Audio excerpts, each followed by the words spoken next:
Bagi sobat-sobat guru honorer yang tidak lulus ujian P3K Guru tahap 1, maka nanti tanggal 24 kita diminta untuk klik tombol di bawah ini untuk memilih formasi kembali pada ujian P3K Guru yang tahap 2. Untuk teman-teman yang tidak lulus tahap 1 nanti memilih ulang formasi yang masih tersedia. Kemudian untuk teman-teman lulusan PPG dan juga guru sekolah swasta, ini adalah memilih formasi untuk yang pertama kalinya. Dalam memilih formasi P3K Guru tahap 2, tentunya ini ada syarat dan juga ketentuannya, teman-teman. Pada video ini kita akan menyajikan yaitu peraturan terkait tentang ketentuan memilih formasi untuk ujian P3K Guru yang tahap 2. Supaya berpeluang besar lolos, silahkan simak video ini sampai selesai. Namun sebelum kita lanjutkan, perlu saya ingatkan bagi teman-teman yang mungkin baru pertama kali menemukan channel ini, silahkan klik tombol subscribe-nya dan aktifkan notifikasi loncengnya, sehingga nanti jika ada update video terbaru, teman-teman tidak akan ketinggalan informasi.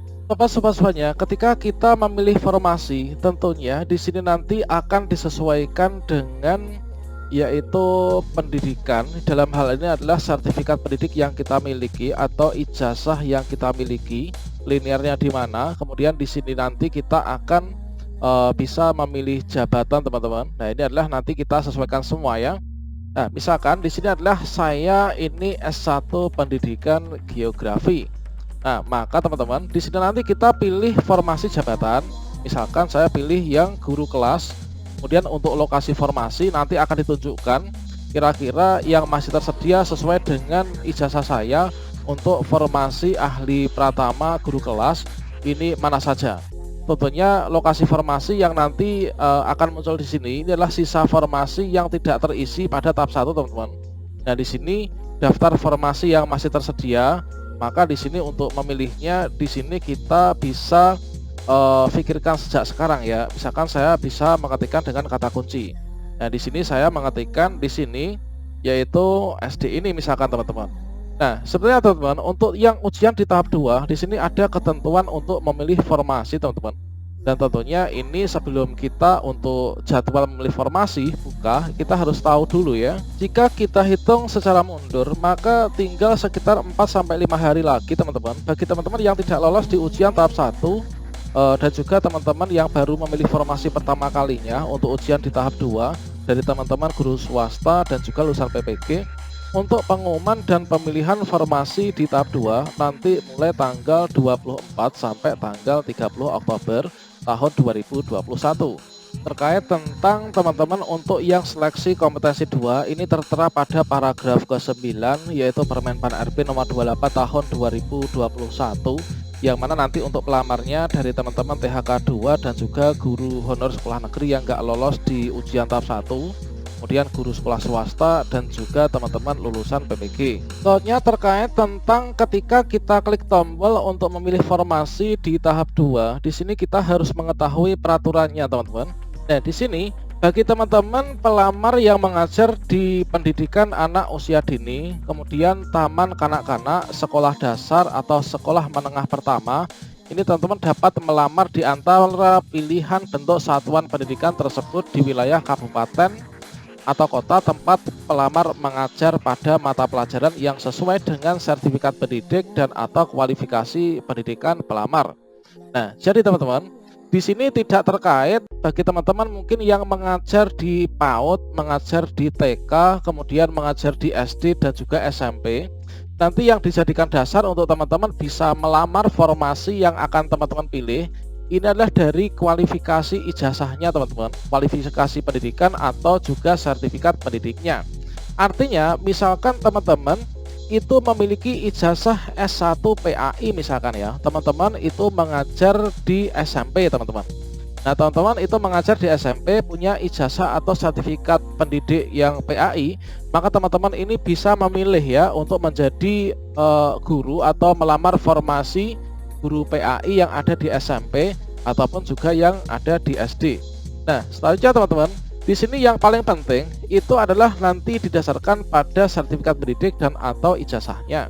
Nah, yang paling penting di sini adalah untuk yang berada di bawah naungan instansi kabupaten ataupun kota, maka untuk di tahap 2 teman-teman itu bisa melamar pada sekolah-sekolah tersebut. Yang penting itu dalam satu kewenangan yang sama, artinya satu kabupaten yang sama, teman-teman. dengan data yang ada di Dapodik kita untuk domisilinya. Kemudian ketentuan yang kedua teman-teman, yaitu bagi pelamar yang mengajar di sekolah menengah atas, kemudian sekolah menengah kejuruan atau sekolah luar biasa, dapat melamar di antara pilihan bentuk satuan pendidikan tersebut di wilayah provinsi tempat pelamar mengajar pada mata pelajaran yang sesuai dengan sertifikat pendidik dan atau kualifikasi pendidikan pelamar. Nah, artinya teman-teman, untuk yang di tahap 2 ini teman-teman untuk yang terdata di Dapodik SMA SMK dikarenakan itu masuk dalam kewenangan provinsi ya sekarang, maka teman-teman itu bisa melamar antar kabupaten asalkan masih dalam satu provinsi yang sama. Misalkan saya itu terdaftar di Dapodik untuk yang di sebuah SMK yang ada di Kabupaten Blitar misalkan. Nah, di tahap 2 karena di Blitar itu sudah tidak ada formasi, maka kita bisa melamar untuk formasi yang ada di SMA di Kabupaten misalkan Madiun gitu ya. Nah, itu teman-teman, yang penting masih dalam satu kewenangan provinsi yang sama. Kemudian ketentuan yang bagian C, bagi daerah provinsi yang memiliki kewenangan mengelola sekolah pendidikan anak usia dini, taman kanak-kanak, sekolah dasar, sekolah menengah pertama, sekolah menengah atas, kemudian sekolah menengah kejuruan, dan sekolah luar biasa, maka pelamar yang mengajar di sekolah pendidikan anak usia dini dan yang tadi kita sudah sebutkan ya di sini, dapat melamar di antara pilihan bentuk satuan pendidikan tersebut di wilayah provinsi tempat pelamar mengajar pada mata pelajaran. Nah, di sini itu adalah disesuaikan dengan sertifikat pendidik dan atau kualifikasi pendidikan pelamar. Nah, bagi teman-teman yang kemarin bertanya ya, misalkan untuk ujian tahap 1 atau mungkin pada saat teman-teman melakukan pendaftaran, ijazah yang didaftarkan terdaftar di Dapodik itu teman-teman misalkan ijazahnya saat itu bahasa Indonesia misalkan. Untuk tahap 1 di sana bisa melamar untuk formasi guru kelas teman-teman misalkan.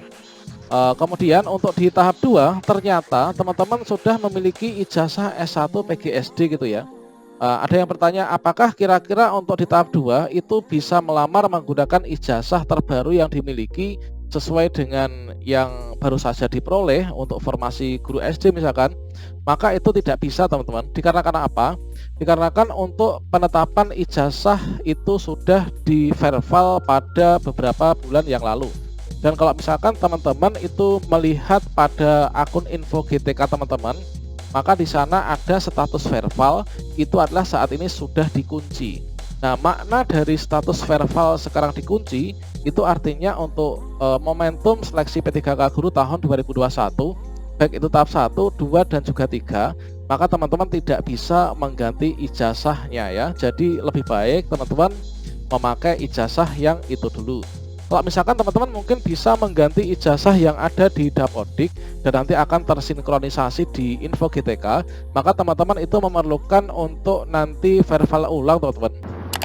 Dan tentunya itu nanti akan mengganggu stabilitas proses teman-teman ikut ujian P3K yang ada di akun SSCASN ya, dikarenakan itu semua terintegrasi.